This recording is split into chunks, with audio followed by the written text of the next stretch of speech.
welcome back to the second part of the residential program with the Bosque Memorial.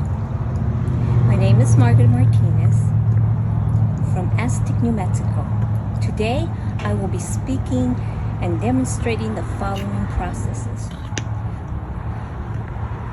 dyeing the yarn, spinning the fiber, and weaving and finishing the product.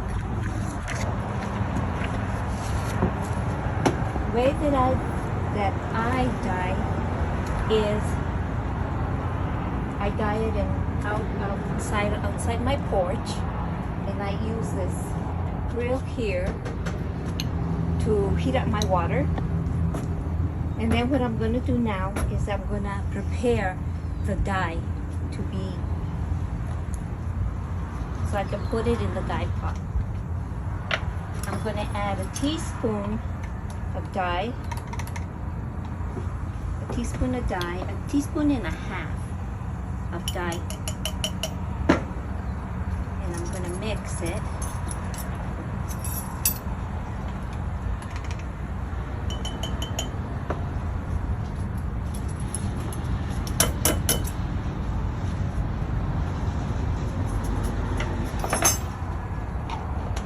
And I'm going to use two colors, one for each pot. The second color is turquoise, and these are acid colors, and they're the brand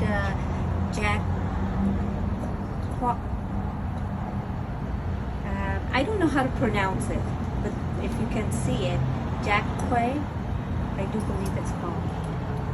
So I'm going to add my turquoise into just a little bit of water.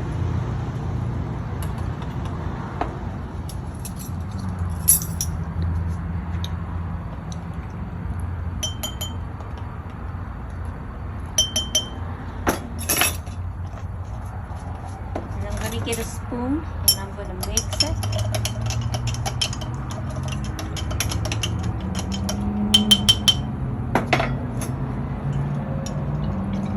Mix my yellow, and these are the two colors that I'm going to be using.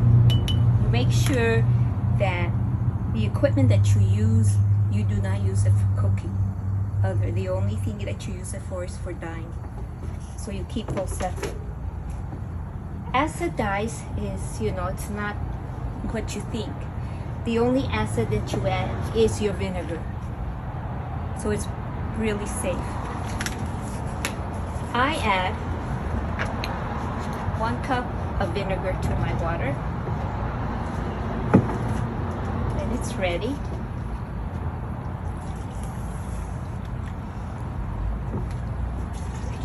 For this small one, I will use just 1/2.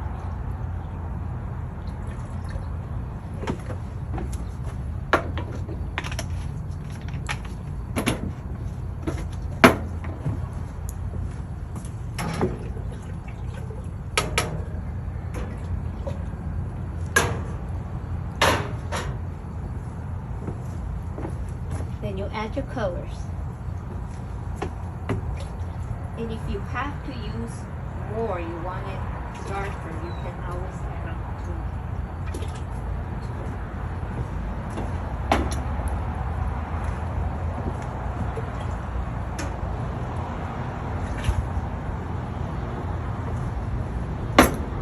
I have also, what I've done, I have prepared my wool.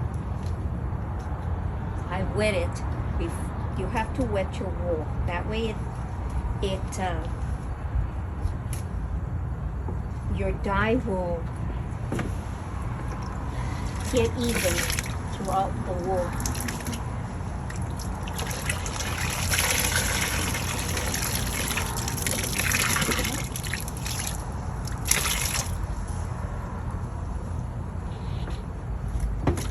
Put this in the turquoise. Stir frequently, stir it frequently.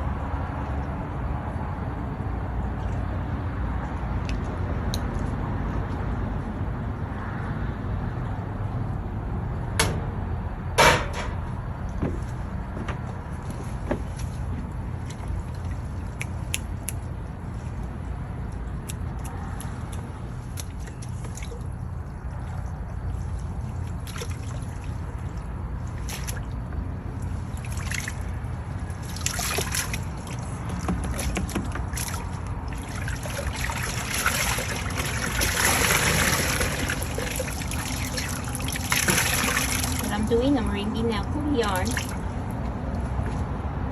And now I'm going to put it in the dye pot. And this is about a half pound each.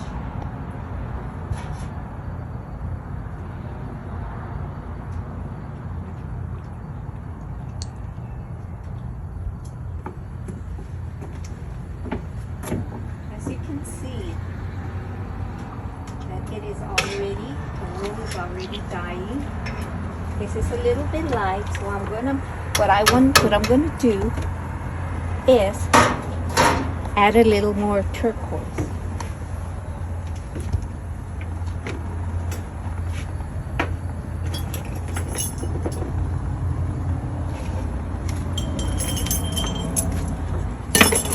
And you repeat the process.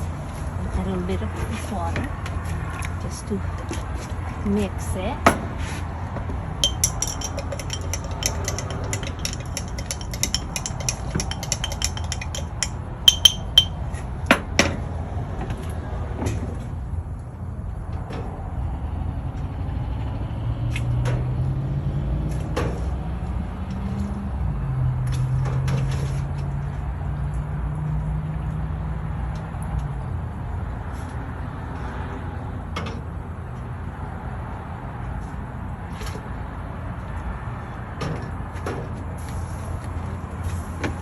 Looks better.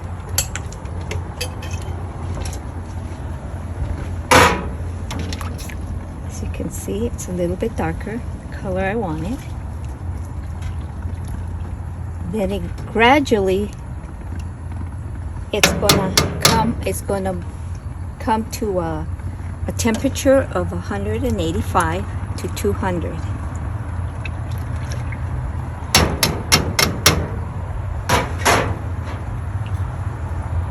And I check it with a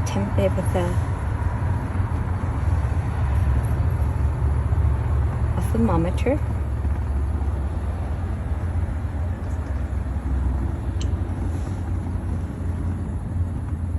It's not quite there, but it's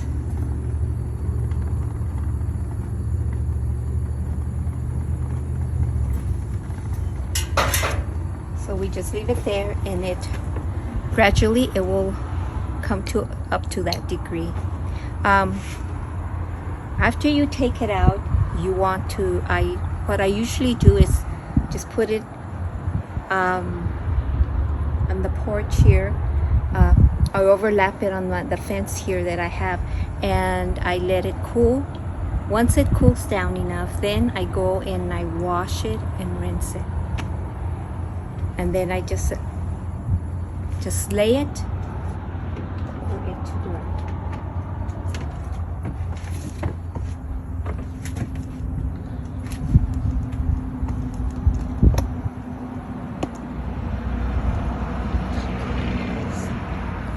These are the colors that I have dyed, and as you can see, you get beautiful. You can create whatever color you want. Just be creative. When you mix your dyes, you can mix your dyes and you get different tones of colors.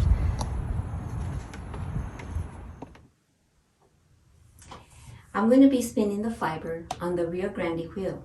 This wheel was designed by Rachel Brown and her husband, and this wheel is very fast. It can spin from very fine cotton to novelty yarns to real jumbo yarns, and it's low maintenance. You don't have to make no adjustments while you are spinning your wool or your fiber. And you got to remember that it has to be at a 45 angle for it to spin. The tip of the spindle is what spins your fiber. And I'm making the long strand. And if you notice my hands, my right hand, you know, you don't want to keep it, you don't want to pinch it too much. You got to let the twist travel. If you don't, well, you'll over twist your yarn, and you don't want that. And when you can see how once it's spun, you can see when I put it on the spindle, you can't do it this way because it will cover the whole spindle. What you want to do is you gotta bow it. When it bows, you can see.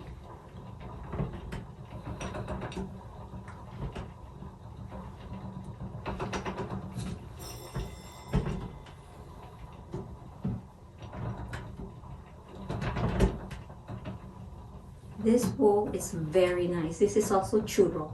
I have spun churro that's very hair-like, real coarse, but this one is a very, very fine. It's wonderful to spin.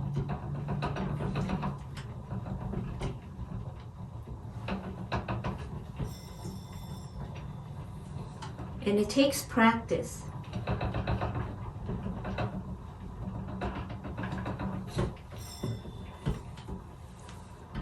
I have an electric spin, but I prefer spinning on my big wheel, on my Rio Grande wheel. It's fast. I don't have to make no adjustments while I'm spinning. And you control it with your foot. It has a pedal, and it turns the wheel. So you can go as slow as you want, and you can go as fast as you want. It has three levels, the pulleys, which is, I have it on the first one, which I like to spin on. It's not too fast. And then there's the medium, and then the smaller, because it gets really goes really fast, and that's like when you're spinning real fine cotton, you would use that. I am making I'm making yarn, blanket weight, because that's what I make. I make blankets.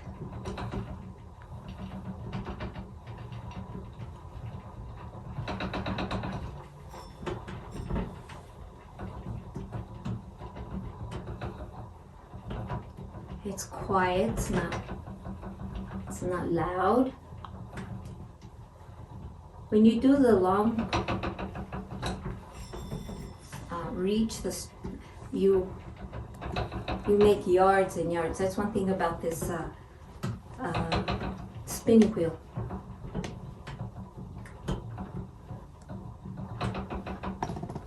You can make yards and yards of yarn.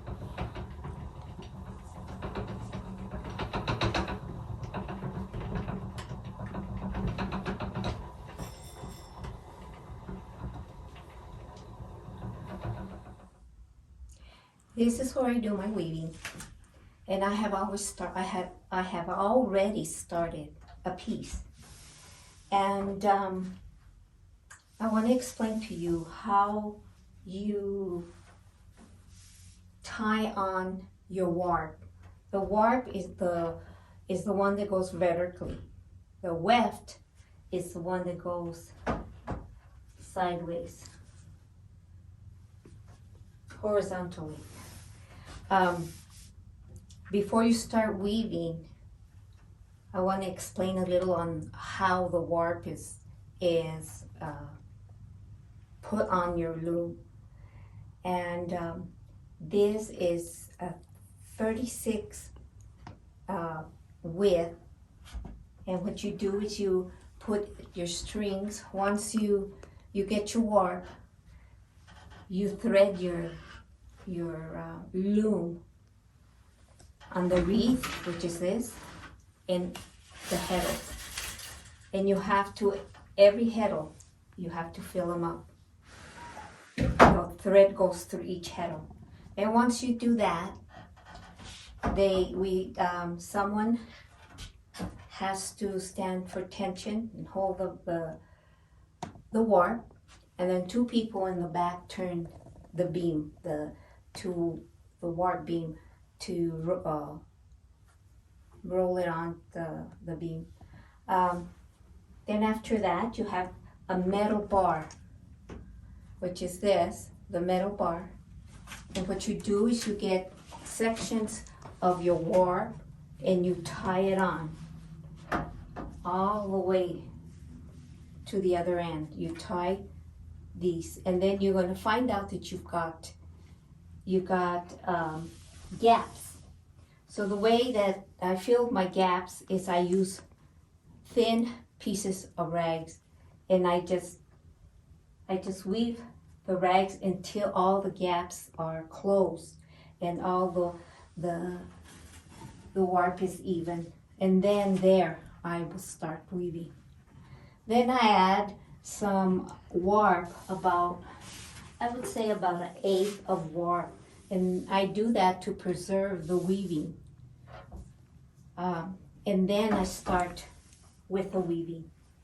Here, right here, one of my warps broke.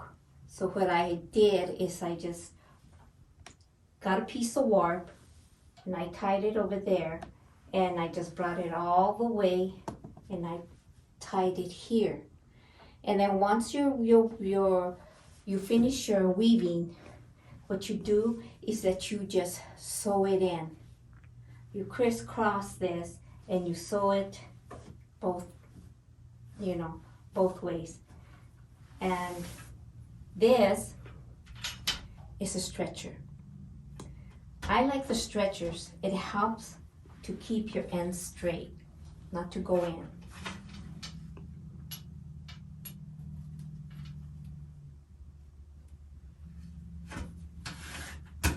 Also now, this is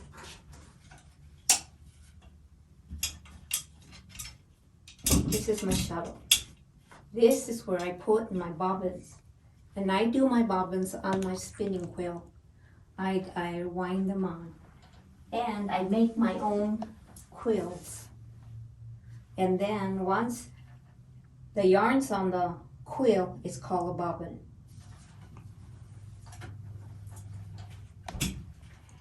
So,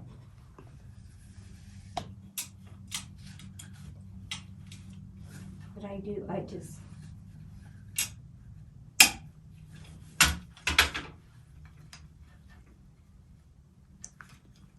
another thing that you should do is splice. Before you start, always splice your yarn, because you don't want it to stick out. And the way you do it is just cut off a little bit of it off. Don't cut it with scissors. You pull it.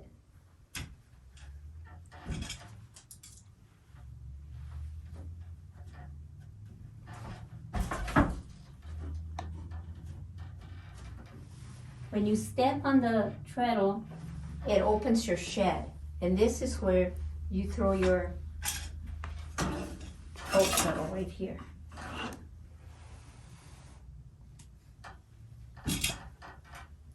Make sure that you make an arch. The arch is important so that it won't go in on the ends. That's why it's important. You step on the other treadle and you lock it, then you just weave it.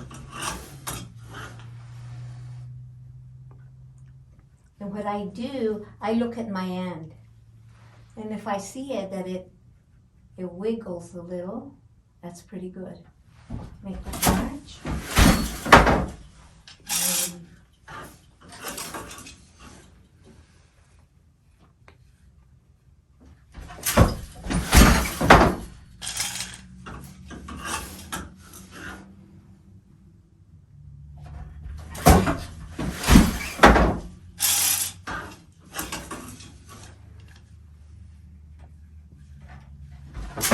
And as you go, you can design your piece.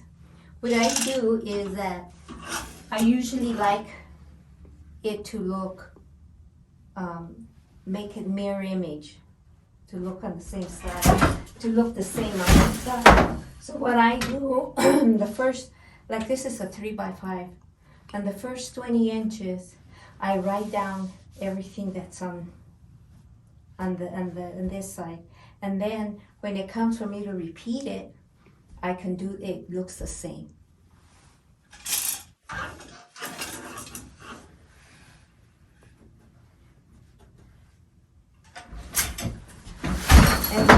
And this loom was given to me by this lady that she didn't want to weave anymore.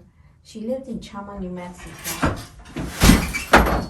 And this is what you call a walking loom, or a standard upright balance loom.